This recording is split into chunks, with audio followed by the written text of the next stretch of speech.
Hi, my name is Leah and welcome to this video for the Free Motion Quilting Project.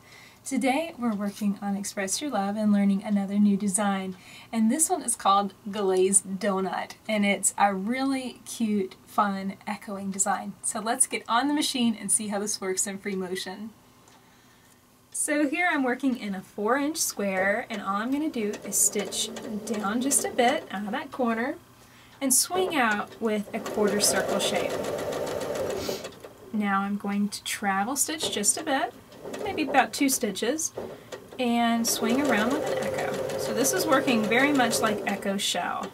Now I'm going to travel stitch a good distance, about 1/2 inch up, and swing out again. And now I'm going to travel stitch one more time, just a short travel stitch, and echo one more time. So that's kind of the base. Now I'm going to wiggle my way into that wide area and fill it with micro stippling.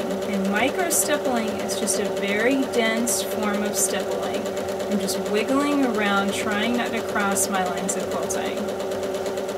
So this is definitely a multi-step design. There's a lot of different elements to it, but you can break down each of these elements into separate pieces to learn each of them separately. So a good place to start if you just want to get the hang of making these echoes.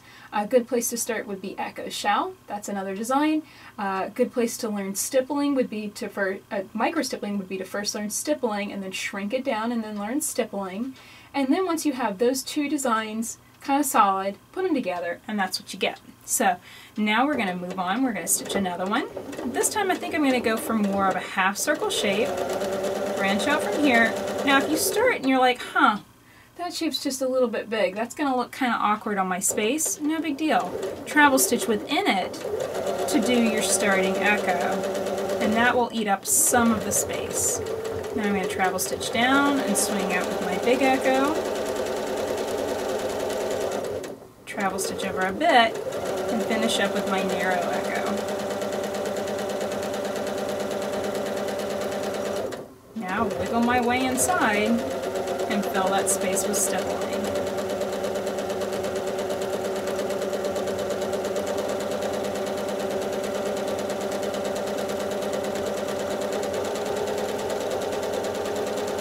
Whenever I stitch stippling this tiny, what I'm mostly focusing on is keeping an irregular set of shapes going. I'm also focusing on not crossing my lines of quilting. That's important too. And it's kind of easy because you can just basically stitch a single row through that whole section and it fills up nicely. Okay, now I'm going to work my way to the outside. And you can travel stitch on this, on any of these lines, as much as you want. So I'm going to travel stitch all the way out and over because I want to form another shape about right here. Travel stitch and echo. It's okay if they get suddenly a little wide, that's no big deal. Just keep working with it. It's one of those designs that it's going to kind of form itself. Everything is based off of your first starting echo. If you need to, you can always mark it if you're having trouble placing these together. That's fine. But really, once you get it all built up, you add the micro stippling within, it's going to look great. It's such a complex set of shapes and angles that no one's going to sit there and get all nitpicky about one echo being a little wider than the rest. It's no big deal.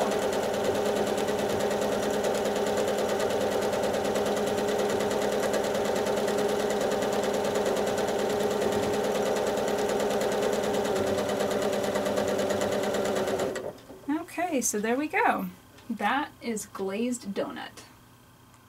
So that's it for this video. I really hope that you've enjoyed learning how to quilt this design. My name is Leah Day, and this has been a video for the Free Motion Quilting Project. Find over 400 videos learning how to stitch many beautiful free motion quilting designs at freemotionproject.com. Until next time, let's go quilt.